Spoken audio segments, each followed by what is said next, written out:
سلام به روی ماهتون. امیدوارم که خیلی عالی باشید. صبر کنید کجا؟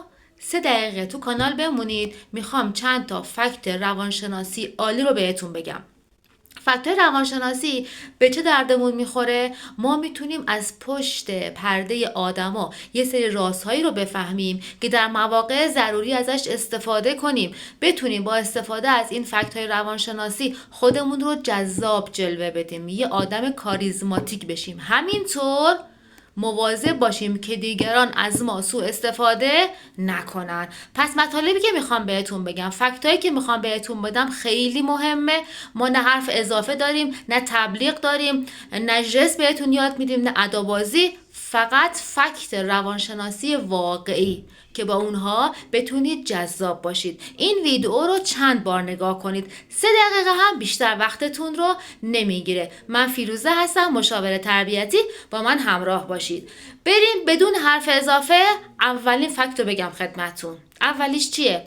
عزیز من، دوست من، وقتی که وارد جمعی میشی، برای اینکه جذاب خودتون نشون بدی، لازم نیست بری تک تک با همشون دست بدی. یه صدای بلند، رسا و با لبخند سلام و یه نگاه لبخند به همشون، به همه جمع، و همین برات کافیه. و همینطور در جمع که وارد میشی موبایل دست نگیر، خوب نیست. بله. دومین فکت، وقتی نگاهت رو از کسی میدزدی، طرف داره با تو صحبت میکنه، هی شما این ور اون ور نگاه میکنیم، بی هدف نگاه مستقیم بهش نداری. این یعنی چی؟ داری نشون میدی که من از تو کمترم، من ضعیفترم، تو سرور و آقای منی. مواظب باشا از این اداها در نیار. نگاه مستقیم.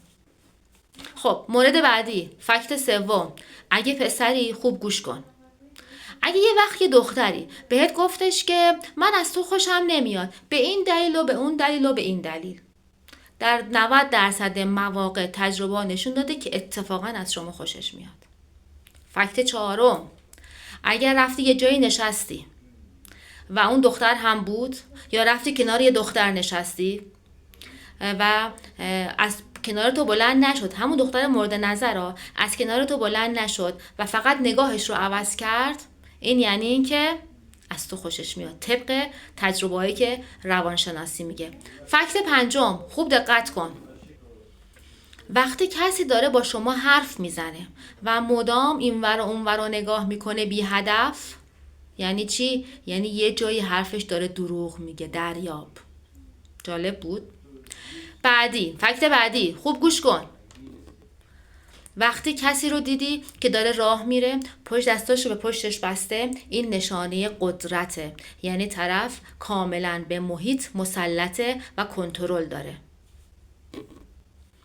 اگه کسی رو دیدی که مدام داره انگشتاشو میشکنه، اینطوری فشار میده، فکر نکن عادته ها، نه، این یه فشار روشه. یعنی کنترل محیط، کنترل شرایط از دست من خارج شده. پس حواست باشه این عادت رو از سرت در بیاری. مورد بعدی، اینو خوب گوش کن. اگر در یک جمعی هستی، کسی مسخرت کرد، با شوخی بهت فحش داد، فکر نکن که از تو بدش میاد، قطعا نه. این نشان دهنده اینه که داره مشکلات خودش رو بروز میده. یه سری مشکلات درونی داره که الان داره تخلیه میکنه. اجازه بده تخلیه کنه. شما فقط کافیه با یه لبخند بهش نگاه کنیم. خب ادامه بده. طرف داغون میشه. چه ادامه بده چه ادامه نده، حس حماقت بهش دست میده. در واقع شما اینجا باید مثل یک استاد یوگا آرامش خودتو حفظ کنی. متشکرم که با من بودی. خیلی ممنون. ویدیوهای بعدی منتشر میشه. کانال منو سابسکرایب داشته باش. ویدیوهای بعدی رو ببین. اولین نفری باش که مطلع میشی. توی کانال من فقط درباره جذابیت‌های روانشناسی، سیگنال‌های علمی میخوام برات توضیح بدم. پیگیر من باش. متشکرم.